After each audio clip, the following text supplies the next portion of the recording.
Hi, everybody. It's Stephanie Baker with Life in Abundance, and we are on the couch for the next episode. I wanted to refresh everybody's memory with why we are doing the On the Couch episodes. We have basically three different areas that we want to highlight for you in each episode. We're going to be talking to various counselors about various important counseling topics that hopefully you will find helpful and interesting, especially if you are considering going to counseling if you never have been before. We will be talking to counselors that are outside of my organization, as well as those that are inside of our organization at Life in Abundance. And we will be talking about various functional medicine and functional nutrition topics with various functional medical and nutrition providers. We've already had several interviews on that, on counseling topics and on functional medicine and nutrition. And then finally, we're going to be highlighting other ministries that we find have helpful resources for those in the community that you might not be aware of unless we talked about it. And so we'll be bringing those to you as well. A little disclaimer before we get started. I am what is known as a clinical pastoral counselor. I am not licensed by the state of South Carolina as a licensed professional counselor, but what I am going to be doing is talking to someone today who is licensed by the state of South Carolina. And I wanted to bring in the counseling topic today of what is called accelerated resolution therapy. And you're going to find it super interesting. We're going to talk to Brittney Clow today. She is an LISW and a CPS. She is with Counseling Services of Greenville, and she is also a Master Certified ART or Accelerated Resolution Therapist. Accelerated Resolution Therapy is an amazing tool, and you're going to find it to be so interesting.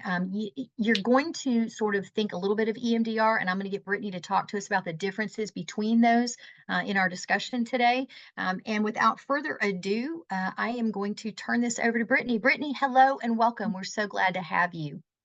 Hi, Stephanie. Thank you so much for having me. I really appreciate being here and just such a fan of all the work that you all do. Thank you. So thankful for you and our community. Thank you. So I wanted to just dive right into ART and Yeah. my own practice. So I've been working here in the upstate for almost 10 years, doing outpatient therapy. And I started doing ART back in 2018 when I was first trained in the beginning and the basic, they call it, training, and then went on to do the advanced a couple years later. And I now train in it. So I train other practitioners in ART as well, which is how I got connected to you all, Yes. because your center has such a great training facility area for us. And so Thank you. been able to train several dozen now more ART professionals. Yeah. Um, so I wanted to just actually start it. I'm kind of thinking about how best to introduce ART. And I think it's very tough to talk about ART if we don't talk first about trauma. Absolutely. And so the question is, what is trauma, and what is not trauma? So I think, classically think of trauma in relation to war and veterans. Thinking about things like shell shock and those kind of terms early on, in Right. like our history. And so what I think is important here is that while that is trauma, not everyone who goes to war develops PTSD. If it was just what happened to you, everybody would have PTSD. Okay. Agreed. And so there's a kind of a disconnect here, right? Why would not everyone develop PTSD if it was just about what happened to you? And the difference here is that really it's not just what happens to you, it's what happens to your mind as a result of what happens to you. Typically, what I find creates trauma are conditions of being alone and being confused about what happened. So when we talk about something that happened to you that was upsetting, the question I like to follow up with is, who did you talk to about it? And Mm, almost invariably, people will say no one. And so, was the trauma that event, or did the trauma happen before? Okay. So right. when we do studies of PTSD, I think, and I read this somewhere, I wish I could quote the resource, but it's that PTSD develops in vets who already had previous trauma. Mm, And that's mm, really important to understand. And so mhm. the conditions around trauma really have to do with being alone, going through it, and not understanding. And so that means that a lot of different things can be trauma, because as children we don't understand anything, right? We need an adult. Exactly. We need an adult who is fully conscious and sturdy and able to help guide us through these experiences, Mhm. because we know that there are people out there who go through really hard things and somehow seem to be okay, but mostly it's because they've had someone to guide them. And so when I want to talk about ART in relation to this kind of trauma. We call it like a big T trauma, like a big event, or maybe a little T, right? I'm sure Yes, you've heard of yes. this. Yeah. Some of these little T traumas are I couldn't trust my parent, or my parent didn't believe me when I told them about, Johnny stealing my whatever. They blamed me. So when that happens, it says, well, gosh, when something bigger happens to me, I also can't trust my Mhm. parent. So what ART really does at its heart is it uses eye movements the same way we talk about in EMDR. It takes Mhm. advantage of our brains, what we call bilateral stimulation. So using both sides of our brain together to really reprocess our emotional experiences. So imagine you press a button and it travels down the wire to the detonator and it blows up. So that's sort of what happens. You talk about being triggered, right? We hear Yes, this word all the time. I got triggered. So yes. someone pushed my buttons and I got triggered. Okay. Mhm. But imagine that we could use no medicine, no other devices, just our eyes and a guide, that's the therapist, to actually cut that connection so that someone could press that button and no trigger happens. What an Okay. amazing concept.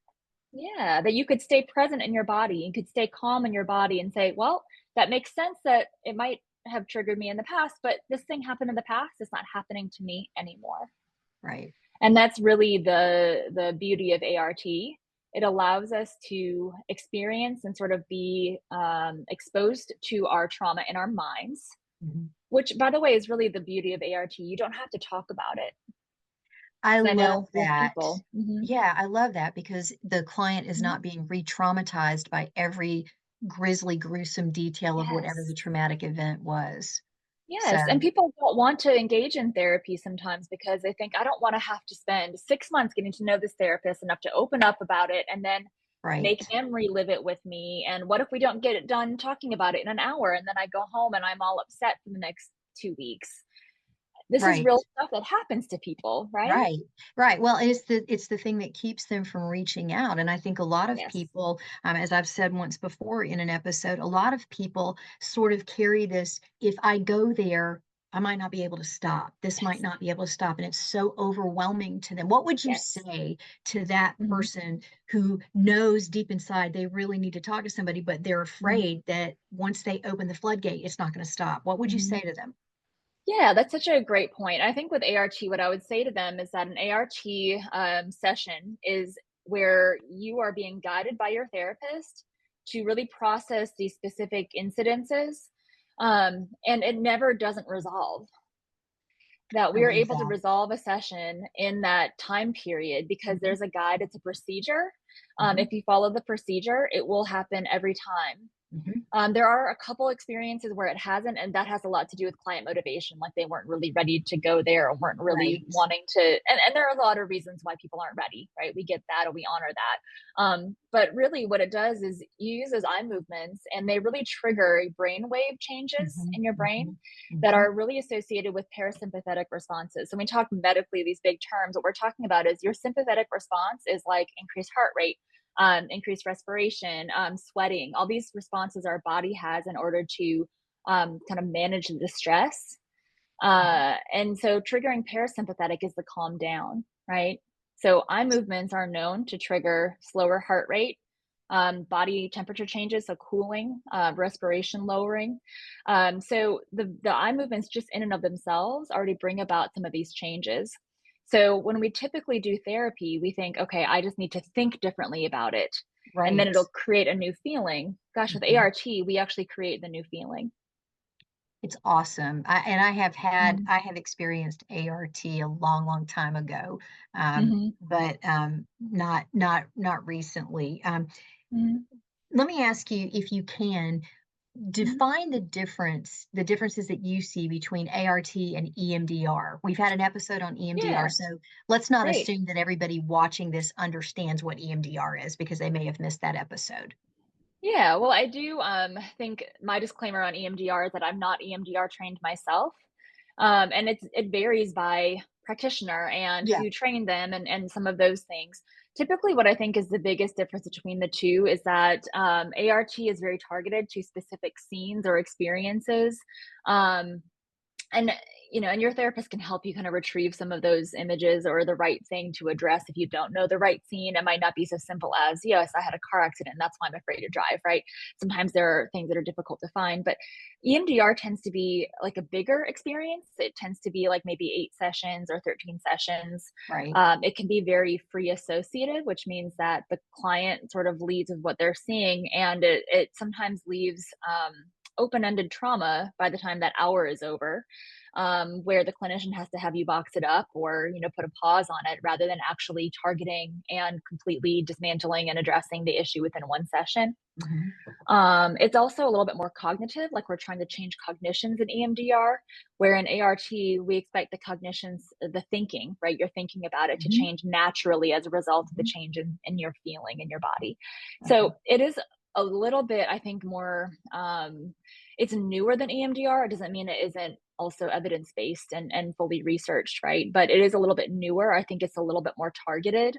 And I think it leaves both the clinician feeling in more control of the session, so more of a guide, more able to help understand. And I think that it's more understandable for the client. There are patterns that arise in every session. You'll get to know the language and be able to, oh, yeah, that's the same phrase she used this time. And you get to see the flow of an ART session a little bit clearer, I think, than EMDR.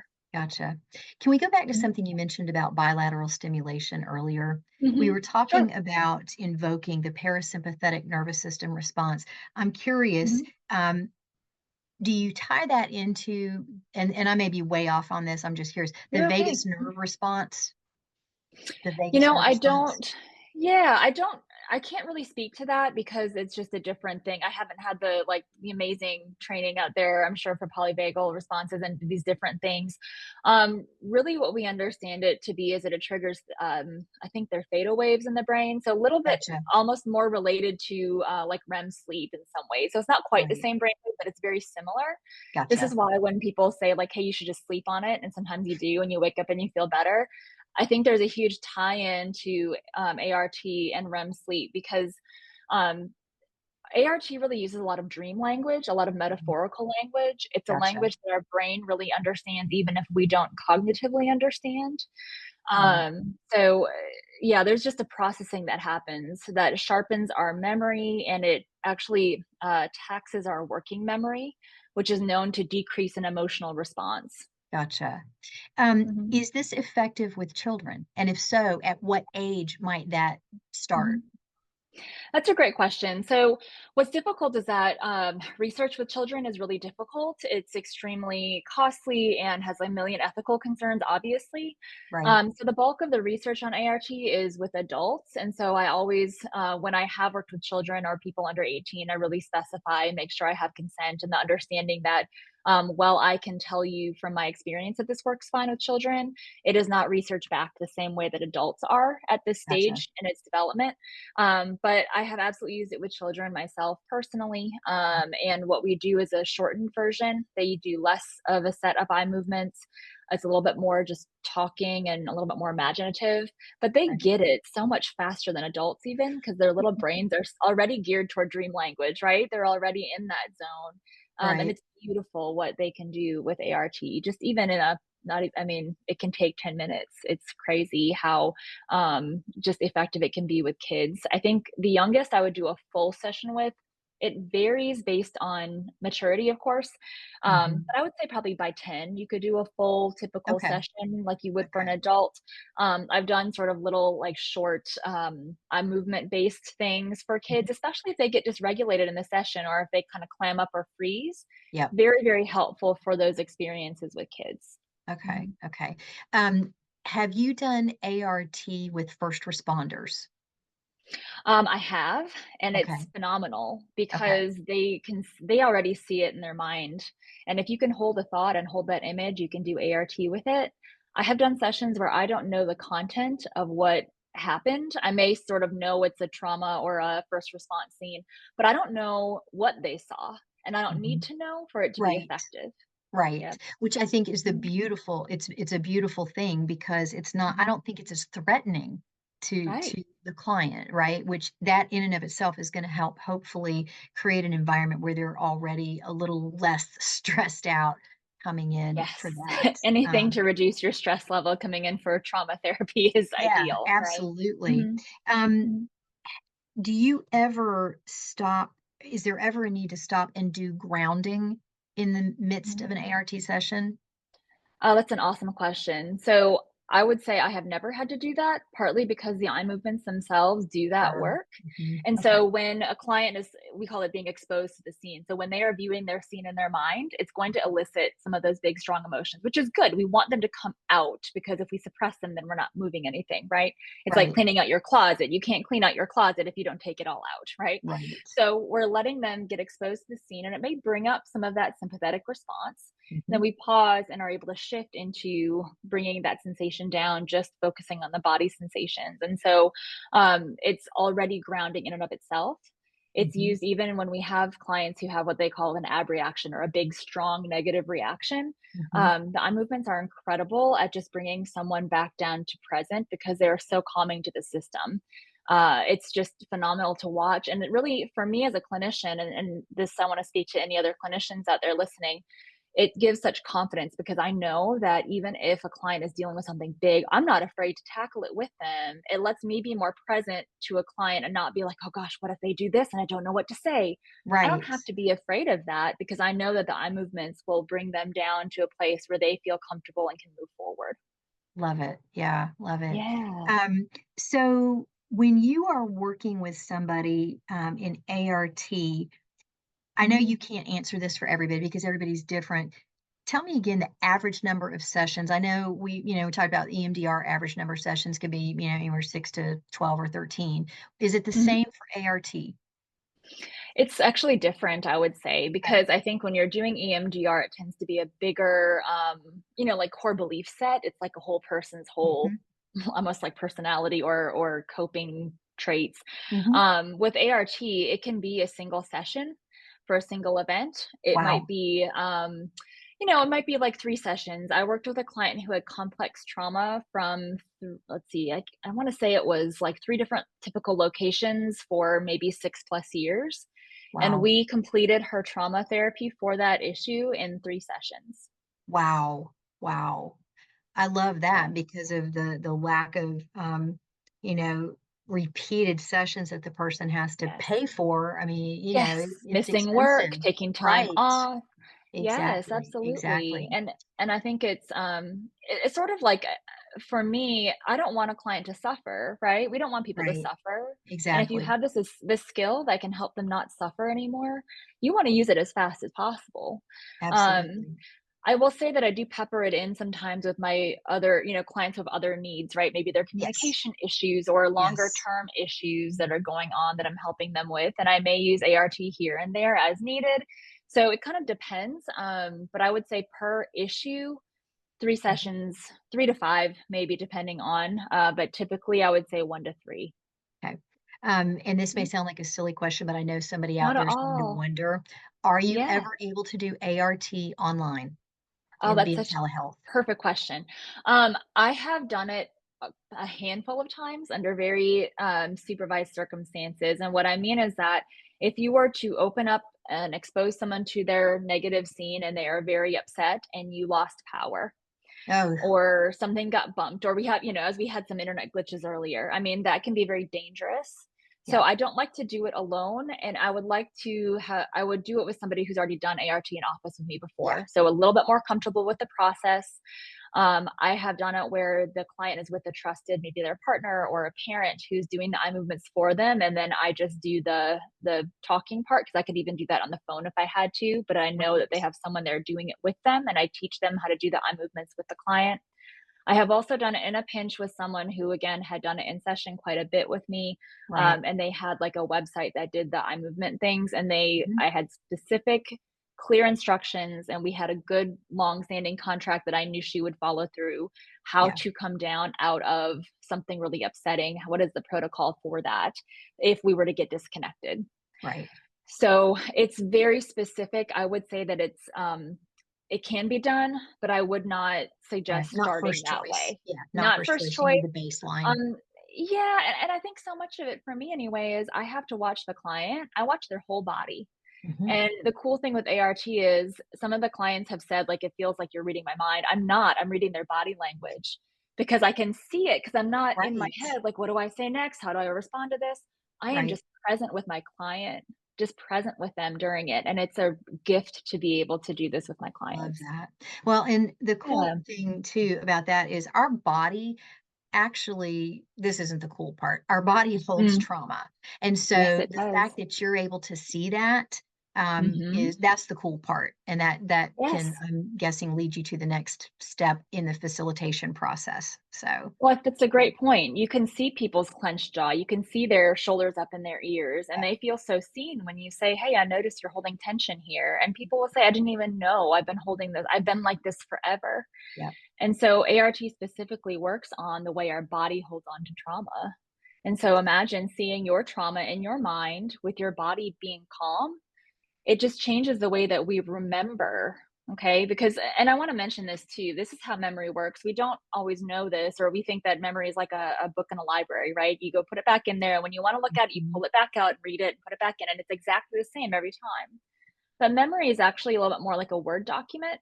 You open it up in your computer, you edit it a little bit, you save it, and it goes back in. It's called reconsolidation. Okay. And so what we're doing in ART is allowing someone to see their scene, see their trauma memory, but experience it with a different physical reaction.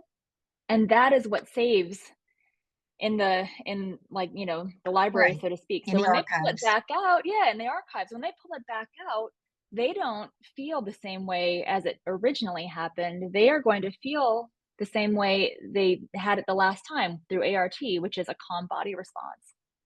So that brings me Mhm. to the next topic, and that is about this. That is hypnosis. Now, I don't know Mm, if the mhm, same mhm, thing is said about ART, but with EMDR, there are a lot of people that think it's hypnosis, and it absolutely is not mm, hypnosis. You are fully mhm. conscious the entire time. Nobody's speaking into your subconscious. Anything that is new in adaptive information processing is not from the facilitator.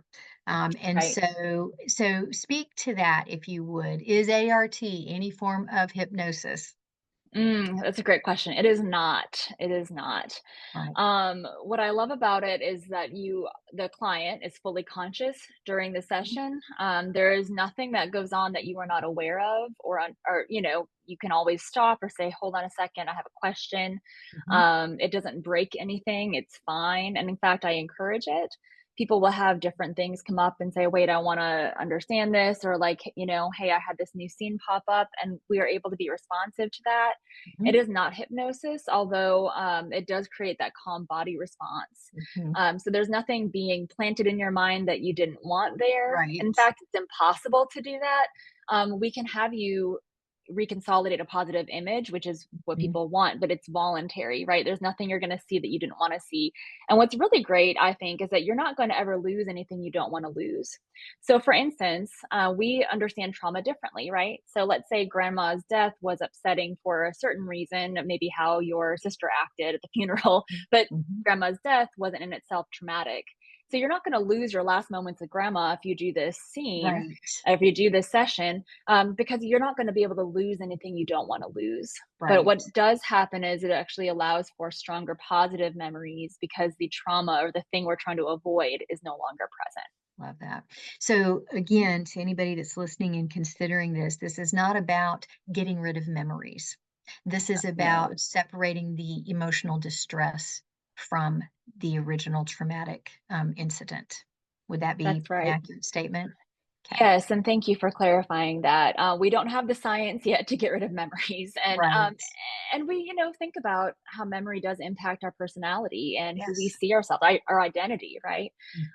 So Absolutely. we don't lose any memories, and in fact, I think it makes our memories clearer because we're not reacting emotionally to what's happening. We get to keep our memory that we want to keep, and we can replace some of the images that are extremely upsetting that cause us terrible emotional responses.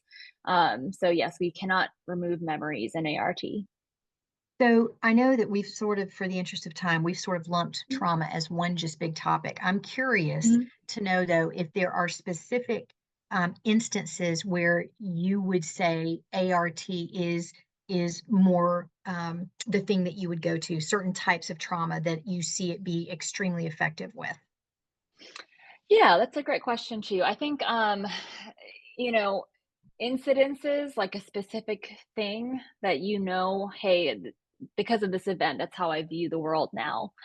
That's a very easy one to do, right? Mhm. So, say you had a traumatic fire or a really bad fight with a partner, or, there was some big catastrophic event that's very Mhm. easy for. But I'll tell you, the more I do this, and this is maybe, for the more advanced clinicians, but the more I do this, the more I realize that we really tie back so much to our experiences in childhood, and we may not recall the exact thing, but we remember and how we react, right? Right. I do not remember being adopted as I was, but I very much recall it because I experience almost everything through the lens of rejection and Right. abandonment. Okay. My body knows, and so we really are able to work with what our body knows, even if we can't recall the exact image, the same way Mhm. that if we experience, like, say, a partner cheating, okay, you may not have seen it, but in your mind's eye you sure did. You have created that Yes. image over and over, and we can work Yes. with negative images and heal people from negative images, whether they happen or didn't happen. That is And so so, anything that's so powerful. Wow. isn't that cool? Yeah, it really Um, is. and that handles things like phobias, right? It handles things like Mhm. phobias or some of the fears that drive OCD, right? If I don't Mhm. do this, this Mhm. will happen. Those Right. are images, they're image based in your mind. And so Right. we can really reduce reactivity to those things too. So, Okay. yeah.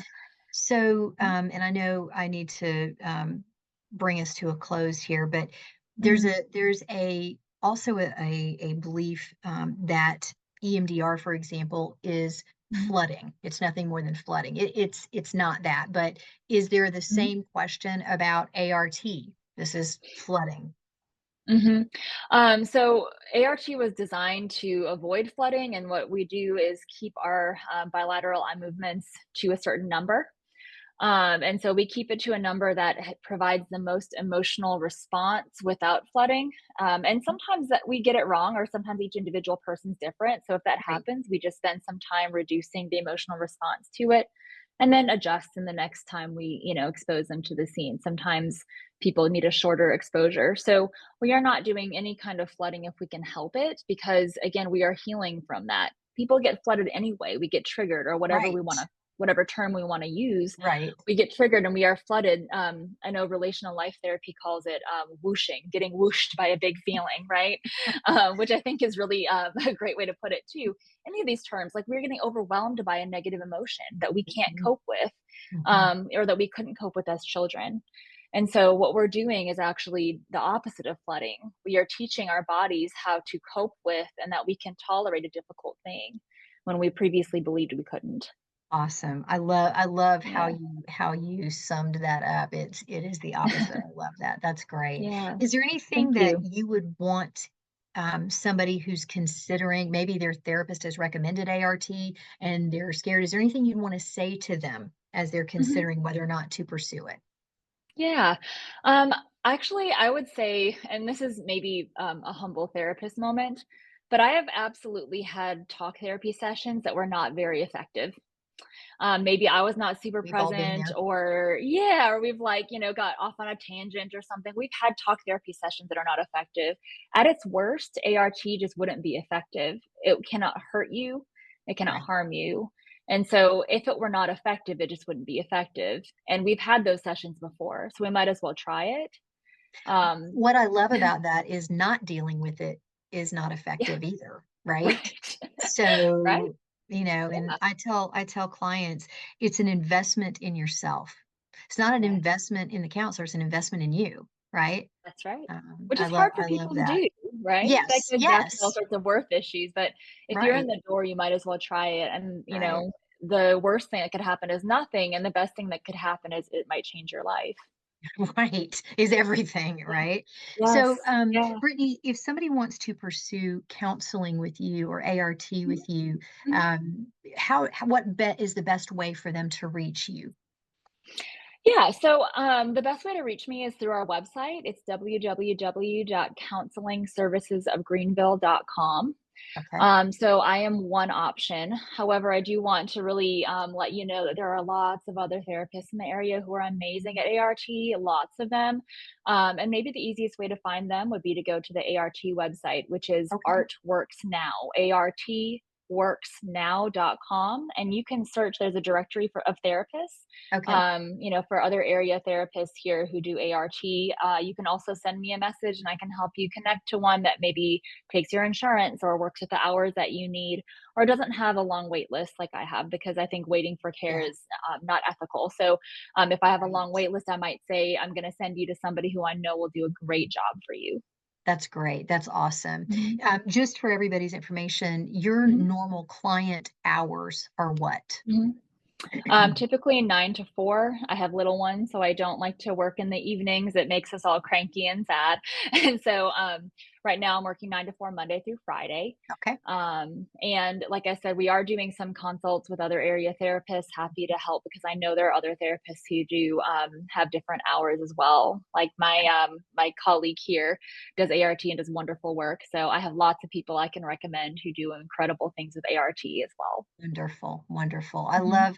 I love for Life in Abundance when we're able to actually refer somebody to somebody that we know. Mhm. We're not the answer for everybody, but I like knowing that we can give a referral that's solid. The person's vetted. I've worked with Yeah, them. I've interviewed them. I've at some point possibly even experienced what it is that they do. So I yes, love that we can do that, and that's what it's about, right? It's about it helping. is.